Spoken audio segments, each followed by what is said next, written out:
There is a reason certain families stay wealthy for generations and yours hasn't. It is not luck. It is not intelligence. It is not how hard you've worked. The reason is your father. Not because he failed you, because someone failed him first, and he passed it down the only way any parent passes anything down, wrapped in love, dressed as wisdom, with the best intentions a person can have. I have managed money for some of the wealthiest families alive. I have sat in rooms most people will never enter. And the most heartbreaking thing I have ever seen is not greed or laziness. It is a good, hard-working person executing exactly what their father taught them, straight into a ceiling they cannot see and cannot name. What I learned in those rooms did not come from any terminal, any school, any book. It came from something much older. A teaching passed down for generations, received not invented, protected not published. And today, I am going to show you exactly what it reveals about the 3 habits your father gave you, and why those habits are quietly ensuring the next generation inherits the same invisible trap. Most people who hear this will do nothing, and in 5 years, nothing will have changed. I am asking you not to be that person today, because there is a law, older than any financial book ever written, that explains why some people work themselves to exhaustion and still finish the month afraid. I'm going to show it to you, but first, I need you to feel exactly what I'm talking about. I know what it looks like from the outside. You're not in crisis. That's almost the worst part. If you were in crisis, at least the problem would be visible. At least there would be something obvious to fix. But this is different. This is the person who does everything right and still feels like they're one bad month away from losing ground. The person who budgets obsessively but still feels unsafe. The person who works the extra hours, takes the extra shift, says yes to everything, and still watches the number in the account stay exactly where it is, or worse, slowly shrink. You don't talk about it, because there's nothing dramatic to say. You're not broke. You're just not free, and that quiet not free feeling, and that is what I want to name right now, because I think you've been carrying it alone for too long. This is not a personal failure. I want to say that clearly, and I want you to hear it. There is an ancient concept in Jewish wisdom, parnasa. It is the word for livelihood, for sustenance, for the material blessing of a life. And the sages who studied it understood something that the modern financial world has completely discarded. Parnasa is not purely the product of human effort. It moves through invisible channels. It responds to conditions that have nothing to do with how many hours you logged or how tightly you held what you had. Effort matters. Of course it matters. But effort alone cannot force open what spiritual misalignment has quietly closed. And that is the part your father never knew to teach you. There is a reason certain families carry abundance for generations. It is not luck. It is not a trust fund, though those exist. It is not that they work harder than you. I promise you, they often don't. It is that somewhere in their lineage, someone learned how this actually works. Someone stopped fighting the law and started aligning with it, and then they passed that alignment down. What if the habits your father taught you, out of love, out of fear, out of survival, are the ones quietly closing those channels? Let me name the habits. Not fully yet. I'll show you exactly what to do about each one in a moment. But let me name them so you can feel whether you recognize yourself in them. The first one, protect what you have. Hold it tight. Don't let it go until you're sure you're safe. The second one, don't talk about them. Keep it private. Don't let anyone know what you have, what you want, what you fear. Silence is dignity. The third one, work harder, earn more. If things aren't working, the answer is more. More hours, more effort, more discipline, more hustle. Now here is what I need you to understand. Every one of those habits feels wise. That's exactly why they're so dangerous. They came from love. They came from watching real hardship, real scarcity, real fear. Your father wasn't wrong to teach you these things. He was passing on what kept his family alive. But surviving and flowing are not the same thing. Size. The Talmud sages understood something that modern finance still hasn't caught up to. They drew a distinction between chayim, life in its raw survival, and parnasa, sustenance as a spiritual current. These are not the same system. They do not run on the same logic. The habits that serve survival can actively obstruct flow, and almost no one is teaching this. Mainstream financial advice operates entirely inside survival logic. It makes you more disciplined inside a system that was never designed to make you free. It optimizes the grip. It does not show you how to open the hand. There is a third system, older, more precise, and almost no one is teaching it. Let me tell you where I first heard it. I was not supposed to be part of that conversation. I was young enough that I was still trying to prove myself, still chasing the kind of credentials that would make serious people take me seriously. I had already begun working with wealth that most people only read about in newspapers. I thought I was starting to understand money. I did not understand money. What I understood was the surface of money, the mechanics, the instruments, the visible layer that most of the financial world never looks beneath. The most important thing I ever learned about money did not come from a Bloomberg terminal. It came from a conversation I was not supposed to be Old enough to have. My grandfather, a man who had seen things I will never fully understand, who had known real poverty and real abundance inside a single lifetime, had a way of watching the people around him that I can only describe as calm, not detached, calm, like someone who already knew the ending and was simply watching the story unfold. Thoughtful. He studied and taught his whole life. His authority was not loud. It never needed to be. He was a transmitter. He was clear about that. I did not create these ideas, he used to say. I received them, and before me, someone else received them. That is the concept of Masorah, the chain of transmitted teaching that runs through Jewish tradition like a living thread. The understanding that certain wisdom is too important to die with any single person. that there are teachings which must be passed forward, not because they are secret for the sake of secrecy, but because they are only useful to someone who is ready to receive them. Write them down carelessly, and they become words. Transmitted from person to person at the right moment, they become something else entirely. He looked at me one evening and said, "You are almost ready to understand why money moves the way it does." I didn't know what he meant yet. The room was small. That is the detail I always come back to when I tell this story. A man who had access to more wisdom than most universities could offer, and the room was small.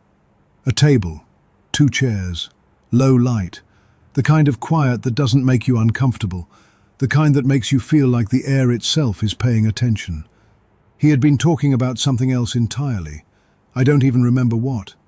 And then he stopped, and he looked at the table for a moment, and he looked at me. He said, "Let me ask you something. When you hold water in a closed fist, what happens to it?"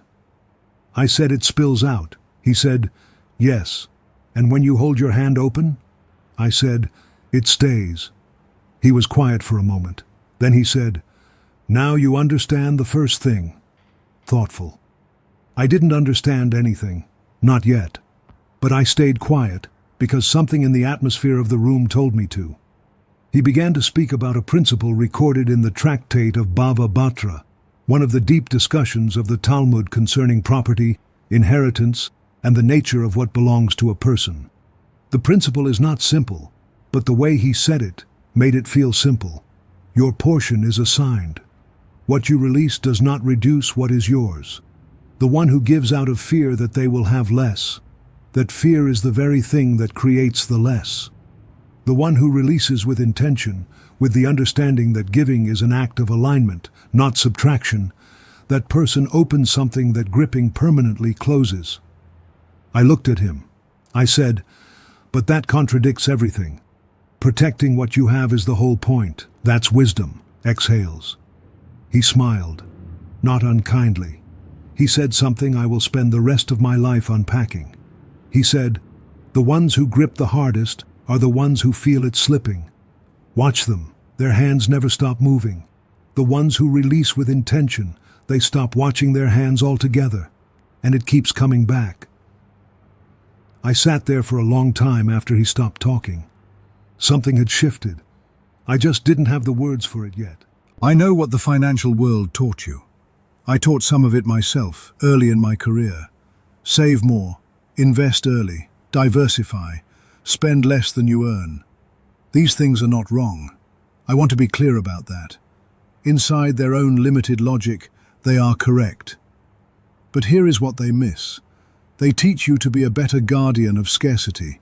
They optimize the container. They never address the current. There is a concept woven through the oldest layers of Jewish teaching, Tselem Elohim, the idea that human beings are created in the image of the divine. And what is the nature of that image? Not preservation, not accumulation, creation, flow, generation.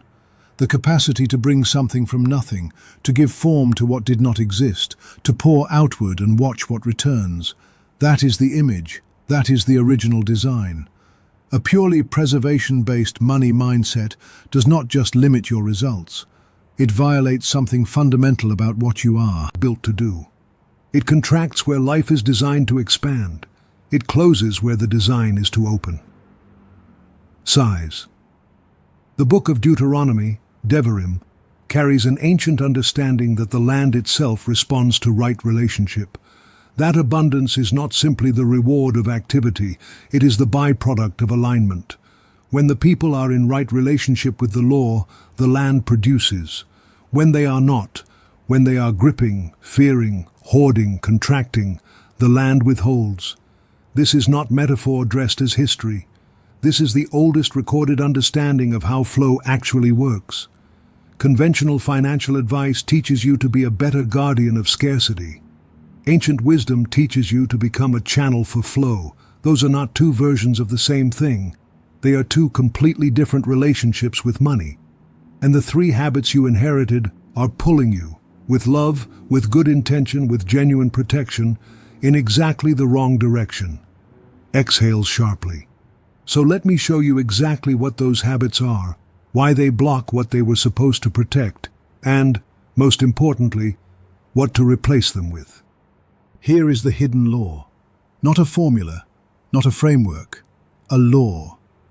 Abundance does not flow toward accumulation, it flows toward alignment. Three things govern that flow. Flow is governed by intention, not by activity. Flow is widened by release, not by hoarding. Flow is sustained by generosity, not by calculation. Every wealthy family I have ever worked with, whether they used spiritual language or not, whether they prayed or simply lived by instinct, operated by some version of these three principles. They didn't always know why it worked, but they didn't question it, because the evidence was in front of them across generations. The Talmud gives each of these principles a name and a logic. Tzedakah, often mistranslated as charity, which is optional kindness. The actual meaning is closer to justice. Right action in relationship to wealth. The teaching is not that giving is generous, it is that giving is structural. The one who gives in alignment is not being generous from a surplus. They are performing the act that keeps the channel open. It is not moral decoration. It is the mechanism.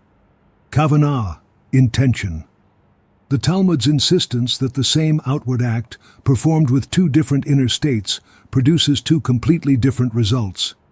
Dropping money into a box while calculating what will return to you is not tzedakah. It is a transaction in spiritual clothing. And the law is not fooled by clothing. What matters is what is underneath. Size. And then there is something from Pirkei Avot, the ethics of the fathers, a question asked and answered by the sages: who is rich? Not the person with the most, the person who is satisfied with their portion. This is not passivity. This is the internal posture of sufficiency, the state in which a person is not gripping from fear, not calculating from scarcity. And paradoxically, it is precisely that state that makes the channel wide. This is not mysticism for its own sake. I have watched it operate in real families over decades of real work. They just use different language. But the law alone is not enough. Most people hear this and try to apply it with the wrong internal state, and that is when it stops working entirely. The first habit: protect what you have. I understand where it came from. Generations of families who survived by holding tight. Real scarcity, real loss. Real fear passed from parent to child as a form of love.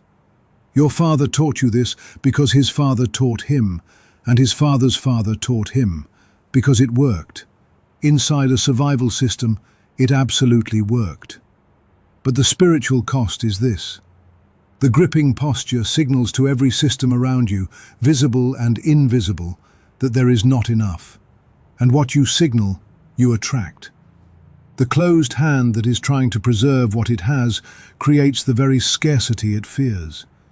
There is a line in the book of Mishlei, Proverbs, that has stayed with me since the first time I heard it. The ancient observation that there are those who scatter and still increase, and those who withhold beyond measure and still come to want. The sages who recorded this were not writings, Poetry. They were documenting a law they had observed across lifetimes. The correction is precise. It is not vague. It is not just be more generous. It is a specific ritual posture. You give a portion before you feel safe enough to give it. Not after the month balances. Not after the next raise arrives.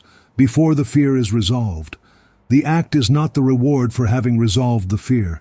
The act is what dissolves the fear. You give with the genuine internal recognition that this is an opening, not a loss. Size. That your portion is not reduced by what you release with intention. But here is the warning, and this is critical. If you give in order to receive, you have not given. You have invested in the wrong ledger. You have converted a channel opening act into a transaction.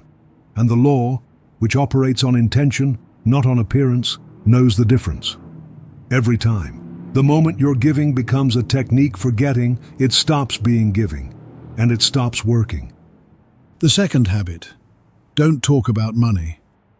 The origin is real, privacy, humility, protection from jealousy, from the evil eye, from the discomfort of making others feel less. These are not corrupt instincts, but distorted over time, they become something else entirely, shame architecture. A private, silent relationship with money built on the belief that wanting more is somehow wrong, that acknowledging what you have is dangerous, that your financial desires are better kept hidden in the dark, where no one, including you, has to look at them clearly. Shame contracts. That is its nature, and it contracts the same channels that generosity opens. There is a principle in the Jewish understanding of speech, Lashon HaTov, the good tongue, the right use of words. The Talmudic sages understood that speech is not neutral. It is not decoration for reality. It is, in some sense, a participant in creation. In reality, the words you speak about money, the tone, the posture, the frequency, the direction, shape the energetic relationship you carry with it. A person who speaks about money with shame, with silence, with quiet embarrassment, is someone who has decided on some level that money is not something they are allowed to have fully. The correction is to speak about money with dignity, not boastfully, not in comparison, with dignity, to acknowledge what you have, to name what you intend, to speak about your financial life in language that reflects sufficiency, not apology. And the warning, boastfulness and comparison corrupt this as quickly as silence does. The ego that announces its wealth to create envy is not aligned, it is performing. And performance is not alignment. It produces the same contraction as silence, just louder. Size. The third habit is the most spiritually subtle of the three. Work harder, earn more. I want to be careful here because this habit contains genuine virtue, discipline, effort, responsibility. These are not mistakes. The sages of the Talmud would never have dismissed them. There is a concept, hishtadlut, that describes human effort as a spiritual obligation. You are required to make the effort. Showing up is your part of the covenant. But, and this is where almost every ambitious, hard-working person I have ever met gets trapped, hishtadlut is not the cause of the outcome. It is the act of presenting yourself at the channel. It is the human portion of the arrangement. The sages never taught that effort fills the channel. They taught that effort is how you show up to receive what the channel carries. These are profoundly different beliefs, and they produce profoundly different lives. Exhales. The person who believes their output alone determines their intake has removed the invisible dimension entirely. They are working inside a closed system. And closed systems, no matter how efficiently they run, have a ceiling. You feel that ceiling. You have felt it for years. The correction is to work. Work fully. Work well. Work with discipline. But to work with the internal posture of a person widening a pipe, not filling a bucket. To let your effort be the act of alignment, not the act of force. And then, the deepest warning of everything I've said today. The most dangerous person in this system is not the lazy person. It is the hard-working, disciplined, generous person who does all of it while secretly terrified. Fear inside the method cancels the method every single time. Let me go one layer deeper. There is a concept that lives in the mystical tradition of Jewish teaching, shefa, divine flow.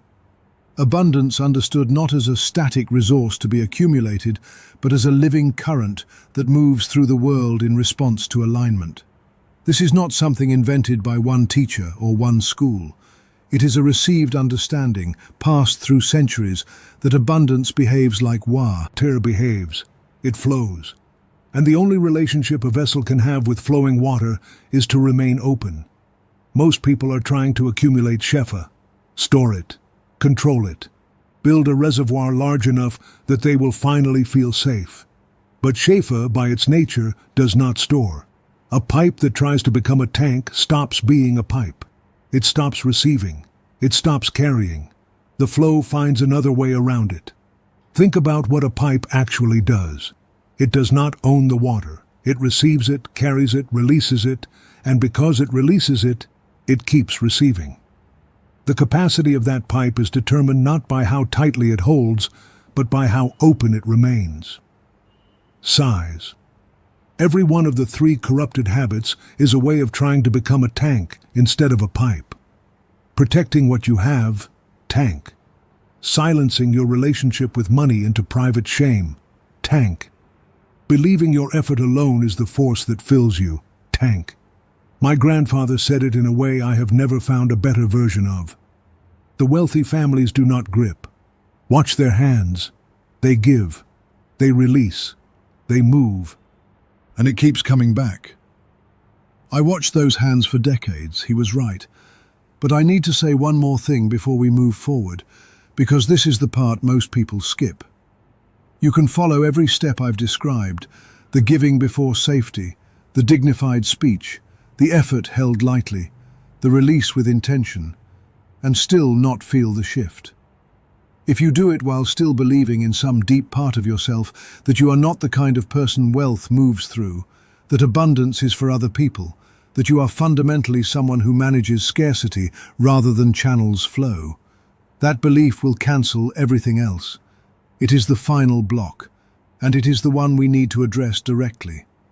This is not about what you do next. It is about who you decide you are before you do anything. You are not a person managing scarcity. That was an adaptation. That was fear wearing the mask of wisdom. The real you, before the fear, before the inherited habits, before the survival logic was written into your nervous system, was designed as a channel, a vessel, someone through whom abundance moves, not toward whom it is withheld. The Talmud has a word for the act of returning to that original self, teshuvah. It is often translated as repentance, but the literal meaning is simpler and more powerful. Return. To return to who you were before the distortions arrived, not to become someone new, to come back to something real that was always there underneath.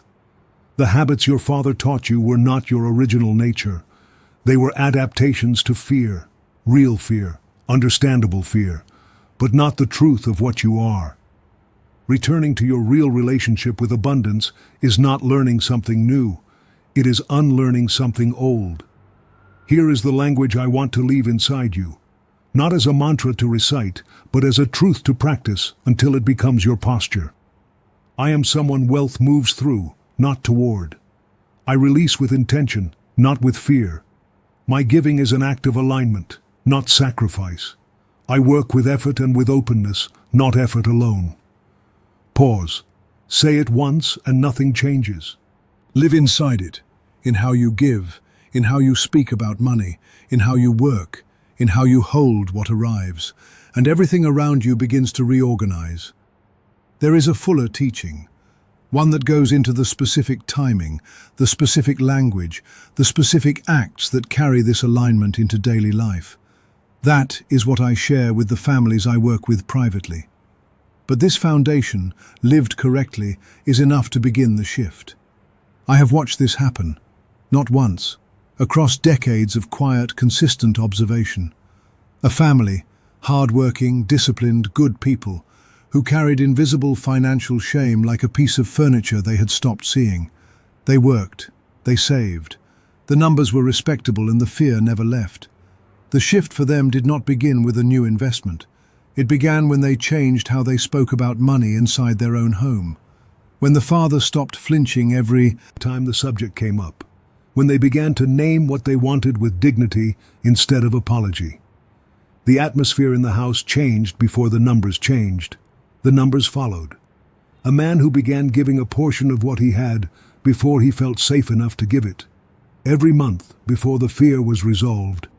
He told me, and I remember this clearly, that it was the first time in his adult life that money stopped feeling like an enemy. Not because he suddenly had more, because he had changed his relationship with what he had. A woman who had been silent about money her entire life, not from wisdom, from shame, who began to speak about her financial intentions clearly, out loud, with the people closest to her. She described the shift as finally being given permission. Permission she had been waiting for someone else to give her, and finally understood she had to give herself. Empowered. I am not promising you a number. I want to be clear about that. I am telling you what I have watched happen, again and again, across different lives, different circumstances, different amounts, when people stop fighting the law and start aligning with it. These are the patterns I have documented in a fuller teaching for those who feel ready to go deeper. The timing elements, the language structures, the exact internal posture for each practice across different seasons of financial life. If that is something you feel prepared for, I will tell you how to access it at the end. Let me close the way my grandfather always closed, not with a summary, with something closer to a blessing. Abundance is not a reward for effort. It is a response to alignment. The channels open through release, through right speech, through effort held lightly and generously and without terror. Your father taught you what kept him safe. Now you are learning what will set your family free. And I want you to understand something about it. Sentence. The Talmud carries this understanding in its bones, that what a single generation shifts does not stay contained in that generation. It moves forward, into the children who cannot yet make these choices for themselves, into the grandchildren who will inherit either the fear or the freedom, depending on what you do with what you now know. You are not just doing this for you. You never were. Sighs. There is an echo in the ancient words of Deuteronomy, a promise woven through the oldest instructions given to a people learning to live in right relationship. That alignment with these laws produces overflow. Not for storing, not for building walls around, for generosity, for family, for the generations that come after, who will carry either the grip or the open hand, depending on what they inherit from you. May what you release return to you multiplied. May your family carry this not as a burden, but as a birthright. May your hands learn to stay open. If something in what I shared today shifted something in you, even slightly, even just the beginning of a question you hadn't asked before, write one word in the comments below. Open, that's all. Just that word. It means you're ready, and I'll know who to speak to in what comes next. If you want to stay in this conversation, because there is more, there is always more, stay close. What I share here is the kind of teaching I spent decades finding. You don't have to spend decades, just stay. Whispers. The law has always been here. You just needed someone to point to it. Now you've seen it. What you do with that is yours.